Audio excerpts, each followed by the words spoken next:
Hi everyone, welcome back to my channel. My name's Jeannie and I run Hook and Yarn by Jeannie. It's been like a while since I last posted a video, and that is because life is just so hectic. Probably it's been like 3 months, I'm guessing. So if you know me or you watch my videos, you'll know that I have twin 1-year-olds. They are 16 months now and they are whirlwinds. And unfortunately over the last few months we've had a bit of a battle with them with recurring bronchitis. So if you don't know what that is, it's kind of version of RSV, which is quite dangerous for babies. It has meant that we have been in and out of hospital with kind of both of them on and off for probably about a year now.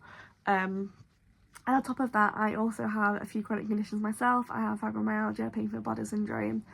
So all of that combined, also with Hook and Yarn getting bigger and also Christmas, things were just a little bit too much. Plus, I had some major issues with my storage on my phone.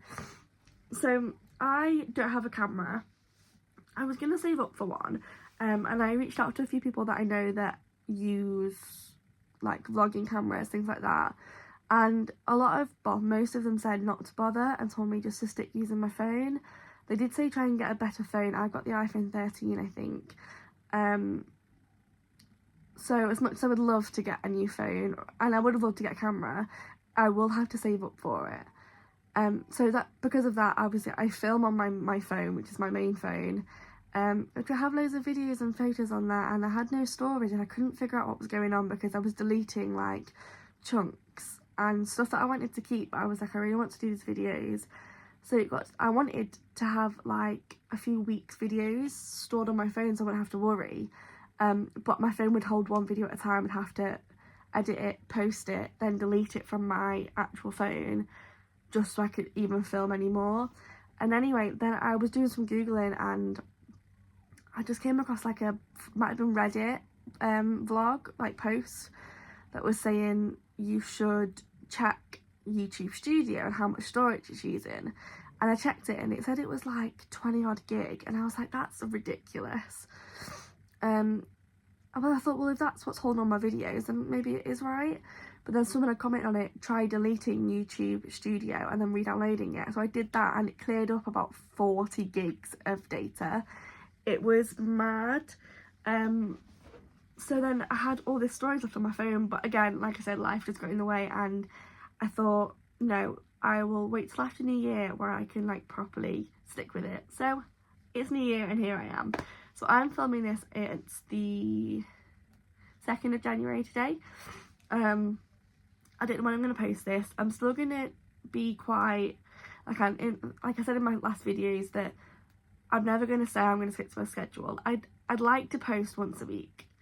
However, I'm a mum, I run a business, things aren't always that simple. So if you like chaos, then please watch my videos.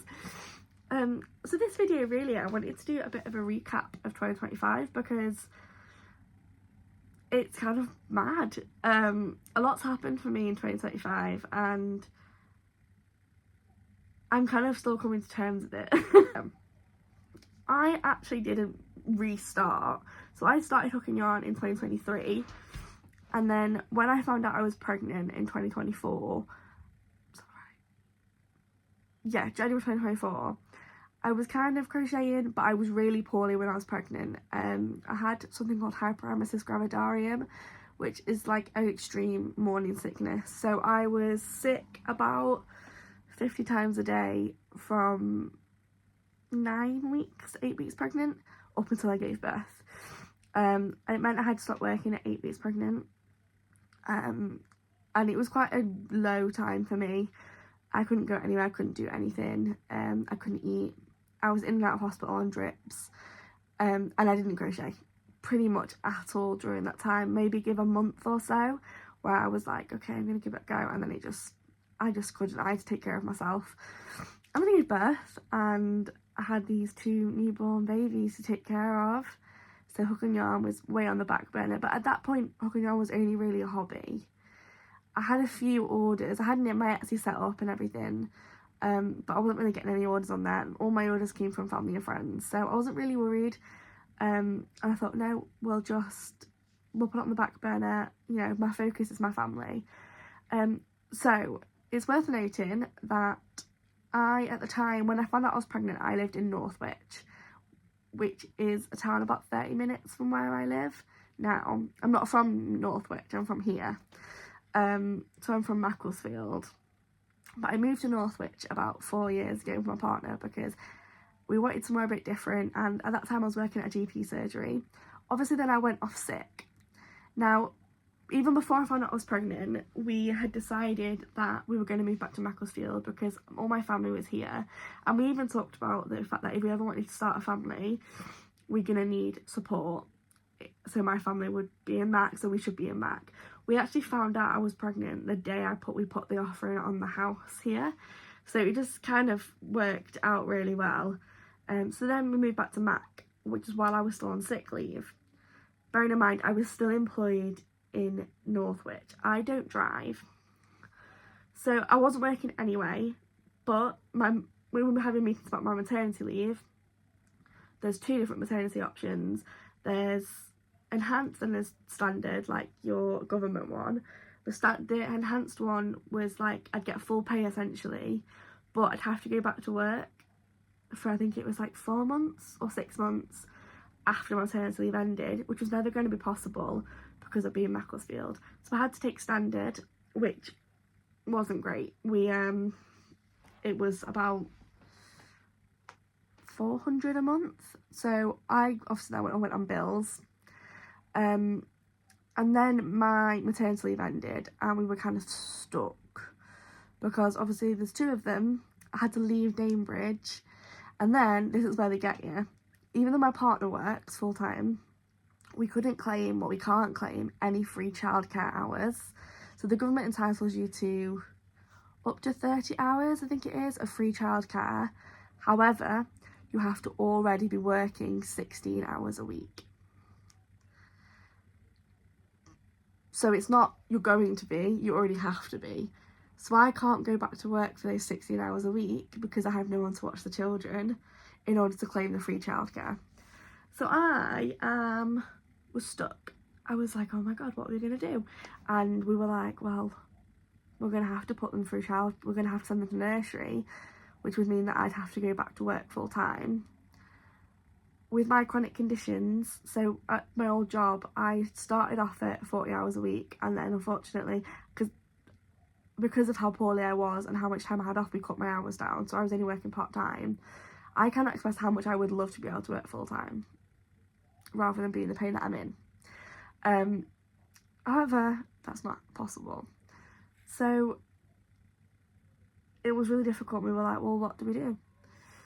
So I thought, right, my maternity leave's coming to an end. I'm going to set up Hook and Yarn again just to see if I can get a little bit of extra income. Because I had when I left Cambridge, which is where I used to work, they essentially gave me all my holidays that I've accrued in pay. So I ended up with about £4,000, and that was great. So I transferred a really bulk sum of that to Will for bills, which covered me for another 9 months to 10 months. And the plan was, once I reached the end of that, and we'd reevaluate and see what I need to do. I have 3 months of that left. That runs out in March. So where was I going with this?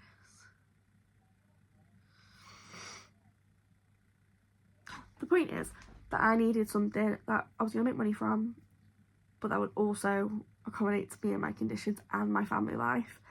And I thought I really, really want to get Hook and Yarn again because I'm so passionate about crocheting. When I didn't do it for ages, I missed it so much. And I love that I can help people and show people my stuff. So I started that back up again, thinking just to make a couple of extra quid. But it just took off, which is amazing. Which brings us okay, I know where I'm going with this. This brings us back round to why it sort of got hectic. So I started back up in June. It was slow for a couple of months, an odd order here and there, and then all of a sudden, this is when I was only doing small stuff. I started making my large giraffes. I bought the pattern from Crochet Grove. I started selling those, and I started posting more in specific groups of my area. so places around me have like business pages or like the community pages. I'd post in there and it just completely took off. So probably September onwards, I was getting like 5, 6, and it doesn't seem like a lot, but it is to me, 6 orders every week. And then Christmas came around, and from the space of mid-November till mid-December, I had 9 markets. It was crazy. I made like a really good amount of money, which instantly will have to go back on repaying my overdrafts and Christmas presents. So now I am back to this situation where I don't really have any money, and we are looking obviously about what I need to do for work. But yeah, it was just crazy. I don't know, like, I almost feel like an imposter because everyone loves my stuff and I can acknowledge that it's good, but I don't know, it just feels like it's not, I don't know. However, I don't feel that way as much anymore because I won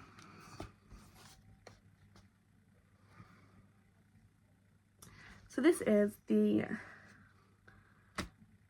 Support Local Small Business Awards.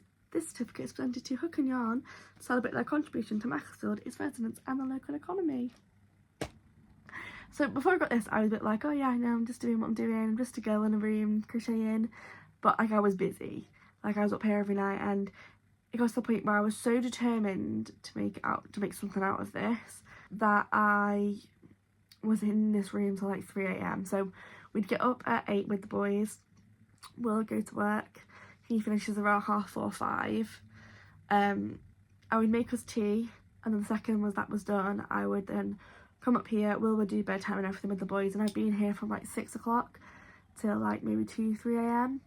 And I'm exhausted, don't get me wrong, like I'm not saying I'm not exhausted, I'm not saying that I absolutely loved that because I didn't want to work till 3 a.m.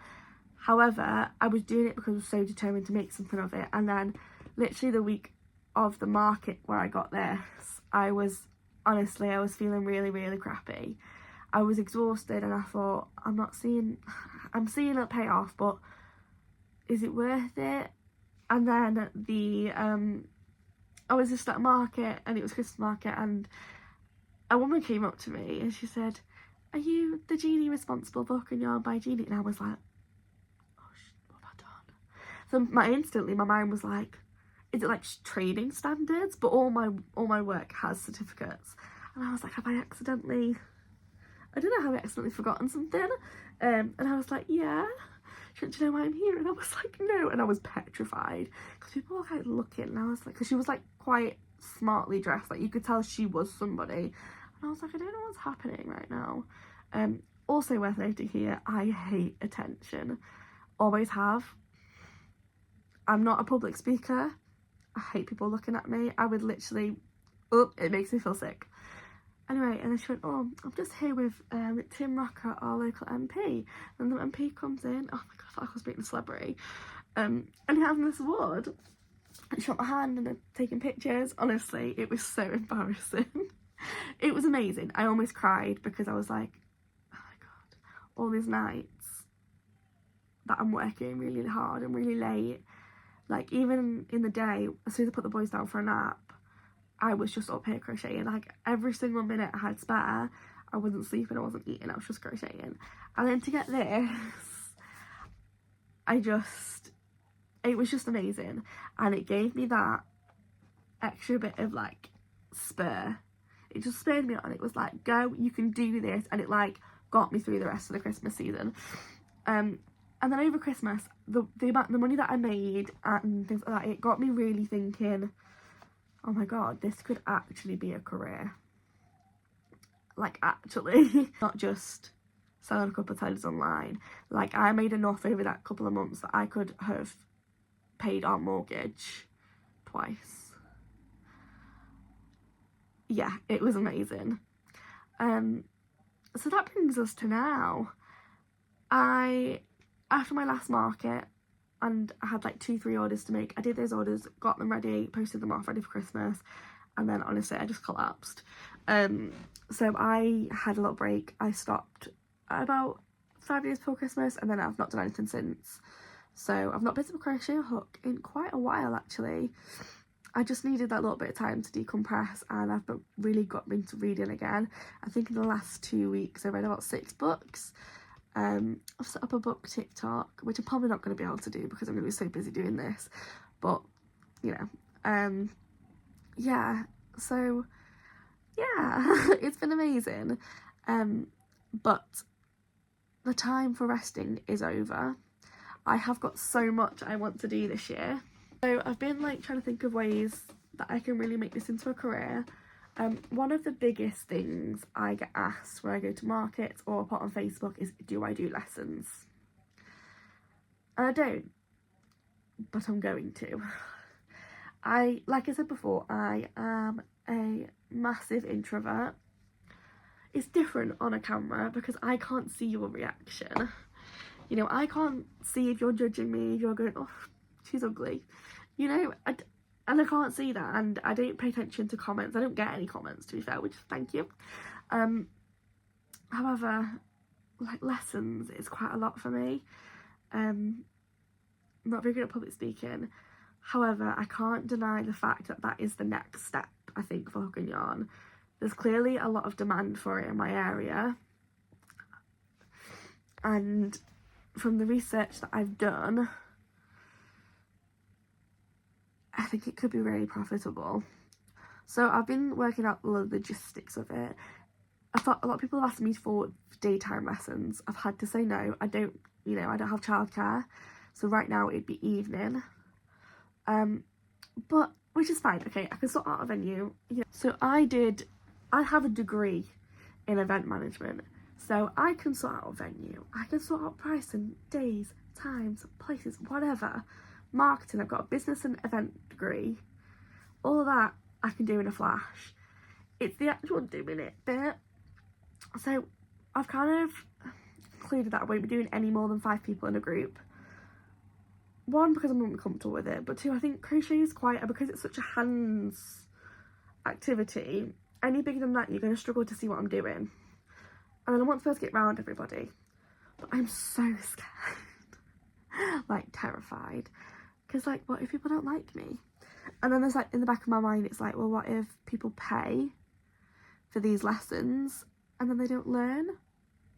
I am very confident in my abilities. I am a good crocheter. I wouldn't have got this far if I wasn't. Sounds really cocky, but I wouldn't. I'm very determined, and I know that I can do it. I know that I can teach, but it's that anxiety in the back of my head that's like, but what if you can't?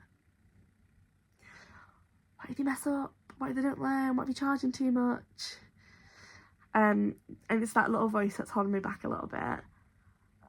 However, I haven't really got much choice, because if I don't make a career of Hook and Yarn over the next 6 months, give or take, then there will be no other option but for me to go and look back into work full-time somewhere else, somewhere that I don't want to be in. You know, a career that I don't want, that doesn't bring me joy. Along with my chronic illnesses, any other job I've had in the past has really pushed me to the brink of like stress and flare-ups. And I don't want to get back into that cycle. The point of Hook and Yarn, the reason I started it, is because it was good for me. It was good for my mental health. It's good for my physical conditions. And I think it's really important now that, but because it's happening, it's a bit more like, oh my god. But yeah, that's the next step. And then I'm really going to try and be consistent on my social media. I want to be at least a week or 2 ahead, at least. So this, I don't know when it'll go out, but then I also have a load of series that I want to do. The first one being that I've got far too many whips. Like I've got bags of them, and I'm talking maybe like 100 whips. Maybe that's dramatic. Maybe 50. They need doing. And then I also need to desperately stash bust, because there's yarn everywhere, like literally everywhere. And then I have some really good series planned, but I'm not going to tell you yet because I am excited to keep that secret. Yeah, and then this is far-fetched because I'm not on that many followers, but by the end of 2025, I would possibly like to be